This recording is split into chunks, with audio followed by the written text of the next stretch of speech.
live. Does not look like we have any people watching yet. But the great thing about these are they'll be put up later for you to enjoy. The train wreck it may be or may not be. So this is our second VODcast. We did one a couple weeks back. We almost did a second one, but then we ran into a bunch of technical difficulties. But we have it going live right now. Yep. So I'm Greg, and this is Jess, and we are Drifter Journey. If you found our page, we live full time in a van, which is where we're live right now. And today we're talking about being flexible and kind of, what is it, adapting to change, unexpected change. That was one of the questions we got. If anybody joins or has any questions, put them in the comments. As usual, I didn't really plan for any of this, so we're just gonna kind of go. And I'm gonna set you off with the first example of adaptability. Yeah. So I'm running the chat, by the way, so if I disappear. This is something that comes up quite a bit, and especially with people who are kind of new to traveling full time, who are used to having more of an itinerary and are used to making more of a plan. And one thing that we've just gotten used to over time is not having a plan, because the minute you make a plan, it changes. So it just really, you're setting yourself up for failure to start, because the plan's going to change. You're going to get frustrated because you've had this plan in your head and then it doesn't happen that way, and then you've also kind of wasted all that time making the plan. So it hasn't always been that way, though. I have always kind of been a planner, at least for traveling, and I think part of that was mostly because we didn't used to have all of this time on our hands to travel. So it was like, if I only have 8 days for a trip, then I'm going to maximize those 8 days. We still do that, but at the same time, I started to realize that by making such a rigid plan, we kind of started to miss other things along the way, because you don't necessarily know exactly what you're going to want to do in a place until you get there. So that is kind of a good way to look at being flexible, in that when you get somewhere, you can kind of like explore the area and figure out what you want to do and what looks fun once you get there. The other side of being adaptable would be like when negative stuff happens and you end up having to adapt to those changes. So a good example of one of the most recent things that we've had to deal with, or that a lot of people have had to deal with, is travel restrictions and communities being closed due to COVID. So last year in 2020, we had big plans for going to Alaska, and it looked like it was maybe going to happen when it first started. But then by the time our summer plans started to fall apart, we were like, okay, this isn't happening. So honestly, most of last summer was just kind of going with the flow, because we didn't really know until we got to certain communities whether or not we were going to be welcome, if they were, open to having travelers coming through or not. So just being flexible in that regard was pretty important, because we wanted to be respectful of areas that weren't open to having travelers come through. And we missed a few places that we probably would have spent more time in, but on the flip side, we ended up spending an awful lot of time in Idaho, which was amazing. We ended up doing like 40 or 50 different hot springs in a matter of 4 to 6 weeks. So it turned out all right in the end. Yeah. So then a couple other thoughts I came up with being flexible and adapting to change. One, for instance, was this week, and we're still dealing with it. I think we have a warped rotor. Our brakes just keep screaming. In our previous van, we'd get rocks stuck in the brakes, and it sounds kind of like it does right now. But in the past, we could pop off the wheel, or sometimes not even have to, and use a little Allen wrench to get up in there and pop the rock out of there. It's just a little rock squealing. This one's on our back left tire, and we've cleaned it a couple times, blew a bunch of air in there. It's a little bit harder to access, so I think we might actually have a warped rotor. But being where we're at, fairly isolated, not a lot of mechanic shops. So, we got a couple choices. Do we let it ride and see how it holds up? Do we take it into a shop and get a bunch of parts fixed right now? So that's one thing we've been dealing with just this week. I think we're going to keep whimpering along and see if it fixes itself for the time being. Make sure it doesn't make itself worse. If not, the next big city we're in, we'll probably make a stop and get that fixed or checked out at least. Yeah. And if you are on here and you have any questions, feel free to put them in the little chat box. I got it on a separate screen off to the side here.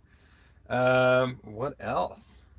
Yeah, so mechanical difficulties, thankfully we haven't had to deal with a lot of those. We have had friends run into issues with all kinds of mechanical difficulties, and I think a lot of it just has to do with your mindset, right? Like, you can either look at it as a huge setback and it's something that's really frustrating, which it is, but at the same time you really need to maintain your home. Yeah. And if you take care of these problems sooner than later, then it usually ends up being less expensive. And then not only that, but sometimes it gives you the opportunity to explore an area a little bit more than you were expecting. So, we've known people that have gotten stuck in Baja or in Bend, Oregon, and ultimately, unless you're in a really terrible place, there's some cool things, to experience by being kind of stuck in a place and kind of getting to know the culture of the area and the things to do a little bit better. So, all about your mindset.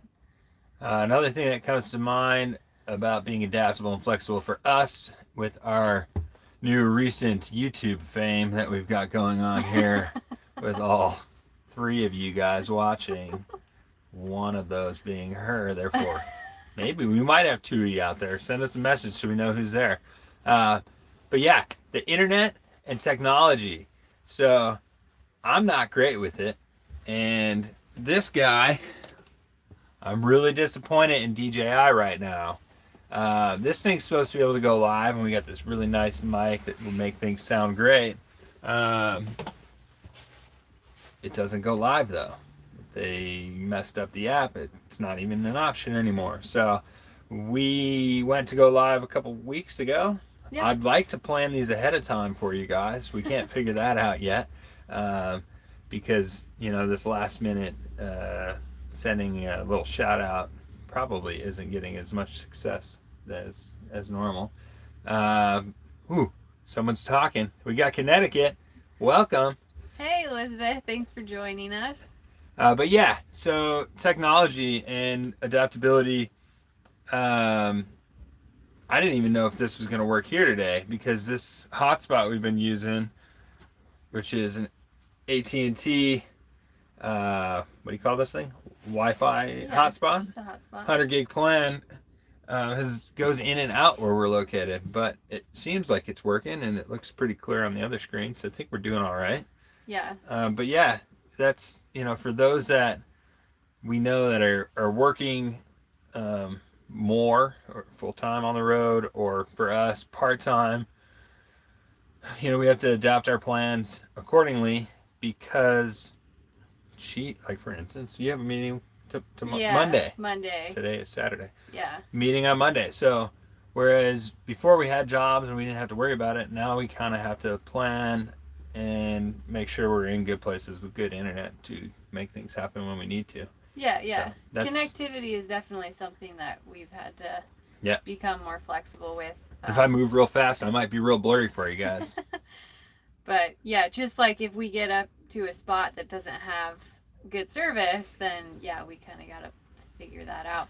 And part of that is, never waiting until the end of the day to find a campsite, trying to plan meetings at least a couple days ahead of time so that we can kind of figure that out. And I think it's easy for us to just kind of be cavalier about it because we've been doing this for so long, but I have to also put myself in my own shoes from 3 years ago and think there was a lot of stress when we first started doing this and trying to figure some of this stuff out every day. And I think we've grown more and more flexible over time just because stuff happens and you can only control so much, right? We've like kind of learned what is and isn't in our control and given up trying to stress about the stuff that we can't control. Yeah. The last thing that I'm thinking about with being adaptable and flexible to change is our current situation. It's cold Yeah, we got some and bad rainy where we're at. So that was one of the reasons we said, oh, we might as well go live today because we're just sitting in the van getting other stuff done. I don't think we've gone outside other than to go to the bathroom today, which Yeah. we do need to go for a walk still. Yeah. Get the blood flowing. But yeah, it's cold. We've been running the heat and just trying to, plan accordingly to have the phone service and also chase the nice weather. But you can't always do that. Yeah. Trying to be flexible with weather is Ooh. definitely a challenge, but we're working on that. We got a question. Uh-huh. Well, see, both of your questions now, guys. You're blowing it. We were trying to be secretive about where we're at right now. Is it more expensive to fix things on the van in Alaska than in the lower 48? I don't know, but I can only imagine yes. Everything we have seen here so far has been more expensive. Other than Arnold Palmer teas, they're still 99 cents up here. But everything else is more expensive. Fish and chips, really expensive here. So I can only assume if we do have to take it in, it will be more expensive. But I would hope for things like that, it would be comparable prices.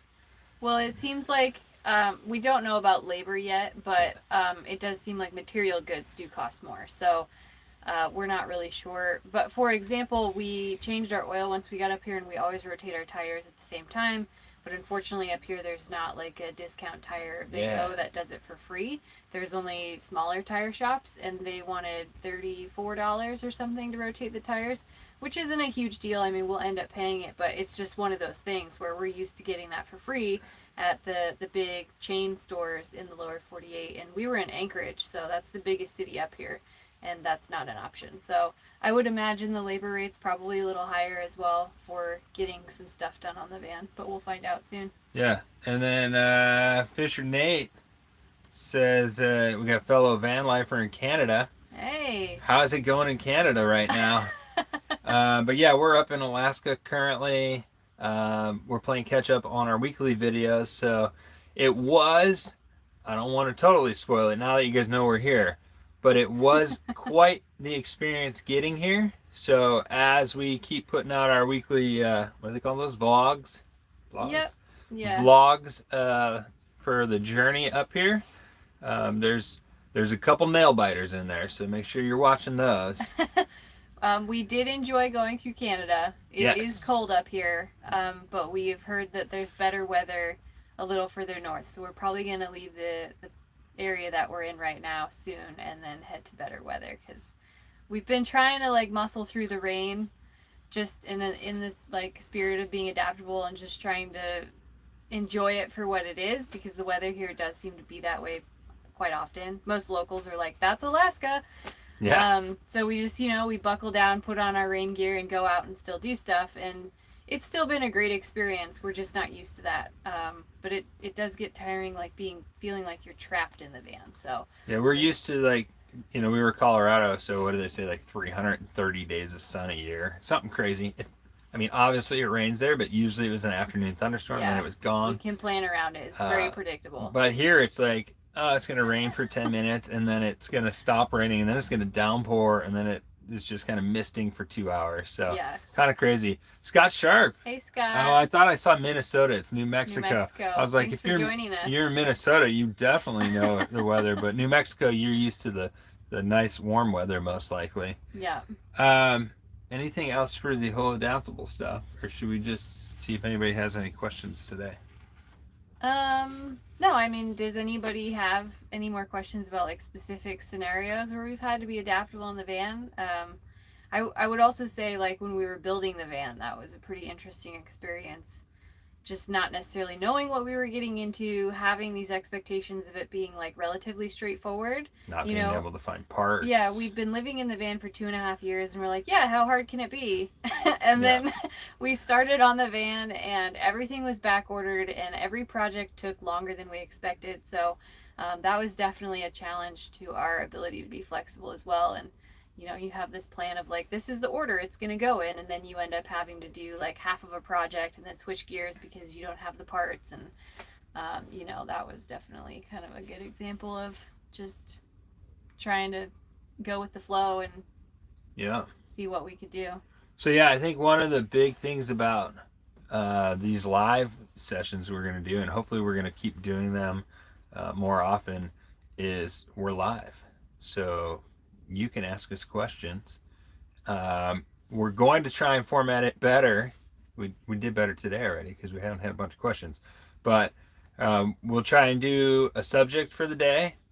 And then if you have questions about that subject during it, you can pop them up. And then at the end, we're just going to open it up to all questions again. I think that's the easiest way for you guys to be involved and us to also get a message out. Yeah, I saw one pop up. But yeah, so right now, since we don't have a ton else to talk about tonight, if you have questions, pop them in. And how did we get through Canada? We're locked down like North Korea. I'm watching another channel, Mr. and Mrs. Adventure, that had to cancel their trip to Alaska because of it. Yeah. So to get to Alaska, and it took a lot of effort. I don't want to spoil the videos that are coming up soon, but we'll just say the border's closed. There are some exceptions to that, and if you do meet any of the exceptions, we were given 5 days to cross when we were able to cross. Yeah. So very strict. We weren't allowed to stop anywhere, technically. Obviously, we could stop and get gas. We could go through drive-thrus. That was permissible. I think that's the word. Yeah. And but we weren't allowed to camp in the national park for the night or anything like that. So it's kind of bombed through. We actually made it through all of Canada in 4 days. And another group that we know that is up here, give them a shout out. Howard and Caitlin, New State Nomads. New State. I was trying to remember if it was New State. They made the drive in 57 hours. Yeah, so they crushed it. Yeah, I don't know how they did it. Basically, no stopping. And then others that we know have ferried their vehicle up or barged, shipped it. We looked at the ferry. It was booked out until September. Yeah. And to barge it up was almost $5,000. So we said we're not doing that. Yeah. So the drive was 2,100 miles the way that we did it. I think it was like 24 actually. 2,300. It's pretty long. It just depends on the route that you take. But yeah, we covered that distance in 4 days. And like Greg said, I just want to be clear, like, politics aside, if you meet the Canada border agents' expectations and they let you through, then you get through. They're very strict and they're taking the regulations very seriously. So I'm not surprised that people are getting turned down. Like Greg said, there's some really interesting experiences in our videos that we'll be showing you guys as we try to attempt to cross the border. So I don't want to spoil that. But I'll give you a couple of spoilers. No, don't give them too many hints. Crying, anger, swearing, things of that nature. But yeah, we made it, and we were very respectful of the Canadian restrictions when we traveled through the country, because we obviously know it's a huge privilege to be able to come up here this year. Yeah. And a lot of people are trying and can't, and we wanted to have as little impact on Canadians as possible as we traveled through the country. So I don't think we spoke to a single person other than like one place where they didn't have pay at the pump and Greg had to go in and do like a pre-authorization. Otherwise it was just like the two of us for 4 days. I mean, I was going with challenge accepted at first and even stopped and just used a porta potty next to a park. Yeah. And then we we did do a poutine cheat, but that wasn't cheating. It met all the requirements we were still. allowed to go through the drive-thru, and we did some poutine comparisons. Oh, look at this. We're dressed like we're ready for the Arctic Circle, but it's 106 where it is where you. Yeah, it's cold up here. Yeah. I didn't read that I'm right. also very cold. Like, I run cold. The van thermometer says it's 68, and this is what I'm wearing. It's so not 68, it's though. probably 45 outside, and it's humid and windy. So, yeah, we're definitely bundled up. We, got our slippers on. She was just joking about how we spent all winter being hot in Mexico, and now we're spending all summer being cold in Alaska. Yeah, pretty much. So, yeah, that's where we're at right now.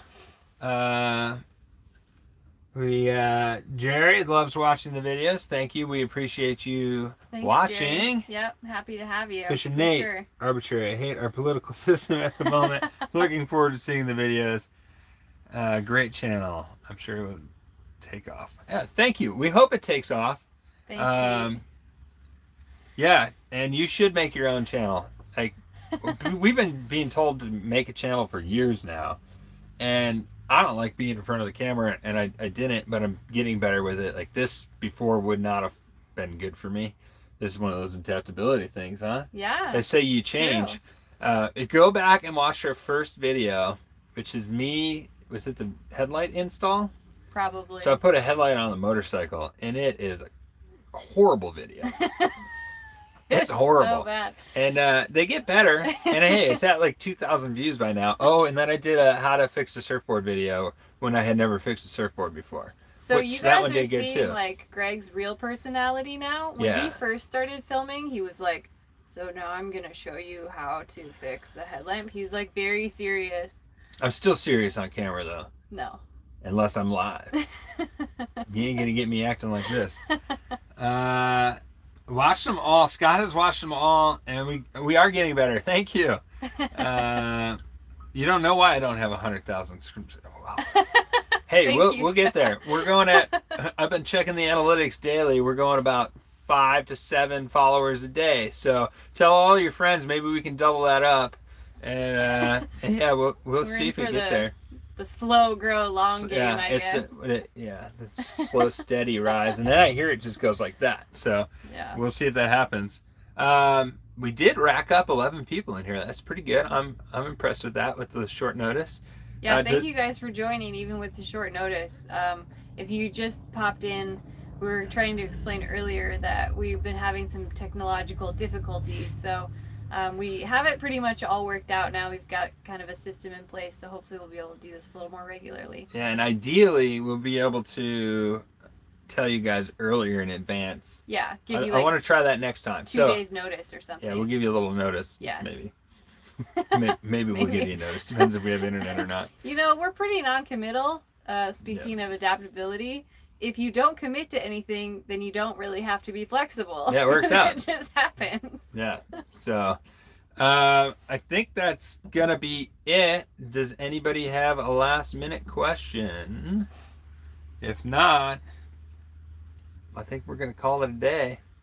Cool. I don't see anything popping in.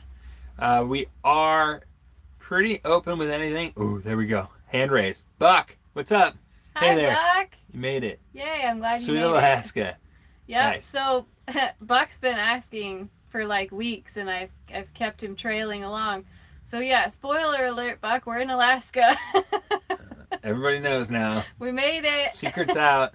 But the next 4 weeks or so of video, you're gonna get to see us driving up here. Yeah, it's we do have quite a bit to show you guys on the way up, and then like we mentioned, there was quite a bit of drama trying to get into Canada, so all of that is yet to come. We appreciate you guys being along for the ride, and feel free to let us know what other videos you want to have us make, or what other topics you want us to chat about in the live sessions. We feel like we have a lot to share, but we're not necessarily sure what you guys are interested in hearing. So, we're happy to do that. Yeah, we had a boat ride with a guy yesterday that gave us some pretty good ideas. Yeah. And I'm thinking, ideally we'll share the daily adventure stuff in the vlogs, but we'd like to also put out informational videos. Yeah. He was saying that he knows some gals are looking for, women specific issues on the road. So I'll have to just get out of the videos and let her do some videoing. Yeah, maybe I'll give you guys some tips about that stuff. But yeah, seriously, if you guys have questions about, how we do this or what's working for us or what's not, and you want to know more about them, just send us a message and we can do videos about that and go from there. Do you want to... Getting hungry for a taco. Oh, me too. We haven't had tacos in a while. So last time we did the one mean comment and the one we got fun a good comment. And Greg recently got one. That's pretty good. So I'm gonna have him read you the mean comment, and then I'll share one of the nice ones. But this one's pretty hilarious.